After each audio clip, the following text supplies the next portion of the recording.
नमस्कार जी।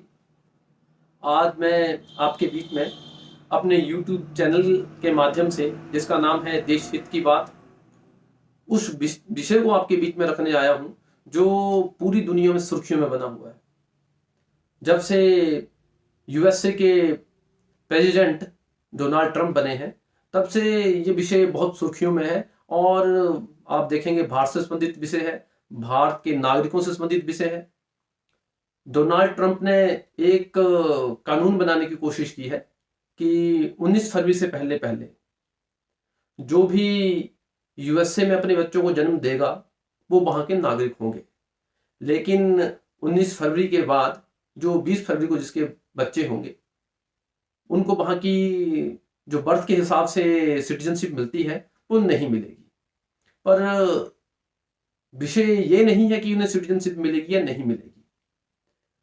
विषय यह है कि भारत के लोग वहां कतारों में लगे हुए हैं कि किस प्रकार से वहां जल्दी से जल्दी अपने बच्चों की प्री मैच्योर डिलीवरी करवाई जा सके। और ये सुर्खियां लगातार आ रही हैं और अखबारों में, वहां मीडिया के माध्यम से आ रहा है कि भारत के लोग लाइनों में खड़े हैं इस काम के लिए। और मैं ये कहना चाहूंगा, कितना घोर कलयुग आ गया है कि एक विकसित देश में रहने के लिए कोई अपनी पत्नी की ना बच्चे की चिंता कर रहा है। उसे बस ये चिंता है कि किस प्रकार से मैं उस देश का, उस विकसित देश का नागरिक बन सकूं और अपने देश से दूर उस विकसित देश में बस सकूं। और ये जो उनका सिटीजन एक्ट है, उसके ऊपर अभी हाल ही में वहां के कोर्ट ने रोक लगाई है और कहा है कि इसकी इंटरप्रिटेशन अच्छे से की जाए, इसकी व्याख्या की जाए, या ये असंवैधानिक है, अनकॉन्स्टिट्यूशनल है। लेकिन फिर भी बात करेंगे कि भारत सरकार और यूएसए सरकार,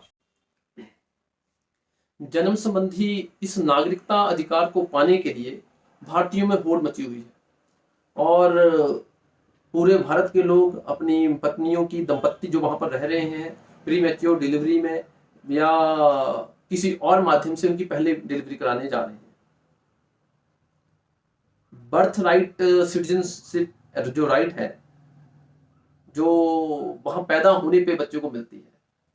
कुछ लोगों को ये आशा है कि जो बुजुर्ग भारत में है, उनके बच्चों को वहां सिटीजनशिप मिल जाएगी और वो वहां जाने की आशा में बैठे हुए हैं। पर आप देखेंगे, एक विकसित देश में बसने के लिए आप लगातार बात करते हैं, जननी जन्मभूमि स्वर्ग के समान है। और एक विकसित देश में बसने के लिए भारतीयों में होड़ है, वहां कतारों में लोग खड़े हैं, हॉस्पिटलों में लोग कतारों में खड़े हैं। ये लगातार मीडिया के माध्यम से, सब चीजों के माध्यम से हमारे बीच में बातें आ रही हैं। सबसे बड़ी हैरत करने वाली बात यह है कि पूरे भारतीयों की लगातार जुस्मे से पहले अपने बच्चे की डिलीवरी कराने के लिए वहां तादाद बढ़ गई है, जिसे सी टाइप डिलीवरी कहा जाता है। सी सेक्शन डिलीवरी, समय से पहले अपने बच्चे की ऑपरेशन के द्वारा डिलीवरी करवाना या प्रसव करवाना। आप इन सब चीजों को देखेंगे, यूएसए जाने की भारत में कैसी होड़ है। और ऐसा नहीं कि जो ये काम कर रहे हैं वो गरीब है, अशिक्षित है, वो संपन्न है। वो जहां पहुंचे वो शिक्षित है, सब चीजों से संपन्न है। और ज्यादातर पूरे भारत में आप बात करेंगे पंजाब की, हरियाणा की, आप गुजरात की, जो यहाँ पर विकसित राज्यों के रूप में माने जाते हैं, उन विकसित राज्यों के नागरिक ऐसा वहां जाके कर रहे हैं। और अभी मोदी जी के साथ ट्रंप जी की जो भी इसमें बात चली है, सब चीज भारत इसमें उनकी सहायता करेगा वेरिफिकेशन करने में कि कितने लोग भारत के वहां पर इलीगल रूप से रह रहे हैं। ये विषय इसलिए गंभीर और सोचने वाला है कि ना ये लोग गरीब हैं, ना ये लोग भूखे हैं, ना ये लोग अशिक्षित हैं। शिक्षित लोगों में इतनी शिक्षा लेने के बाद, इतनी बड़ी विकसित कंट्री में पहुंचने के बाद इस प्रकार के काम किए जा रहे हैं। तो मैं पहले तो हमारे देश में दी जा रही इस शिक्षा पे सवाल उठाना चाहूंगा। दूसरा, हमारे देश के लोग, हम बार बार बात करते हैं अपने देश के लिए कुछ करना, अपने देश के लिए जीना और अपने देश के लिए अपनी सेवाएं देना। आप बात करेंगे जापान की, पूरे जापान के लोग पूरी दुनिया भर में अपने देश के लिए जीना, उनसे पूछते हैं कि आप क्या करेंगे, तो वो कहते हैं कि सर्व फॉर नेशन। और हमारी शिक्षा में ऐसी क्या कमी रह जा रही है कि हमारे लोग अमेरिका जाने के लिए, यूएसए जाने के लिए कभी डंकी लगाकर, कभी वो बर्फ में निकल कर, बर्फ से निकल कर, और कुछ लोग हमारे वहां पहुंचते पहुंचते मर जाते हैं। आप उसके द्वारा बीच में आप देखेंगे कि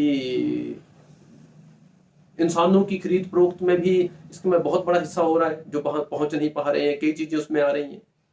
और ऐसे शिक्षित नागरिक, अभी हाल ही की रिपोर्ट है कि लगभग 18,000 ऐसे भारतीय हैं जो वहां अवैध रूप से रह रहे हैं, और भारत जो है यूएसए की हेल्प करेगा उनको वेरीफाई करने में, वेरिफिकेशन करने के लिए, सत्यापन करने के लिए।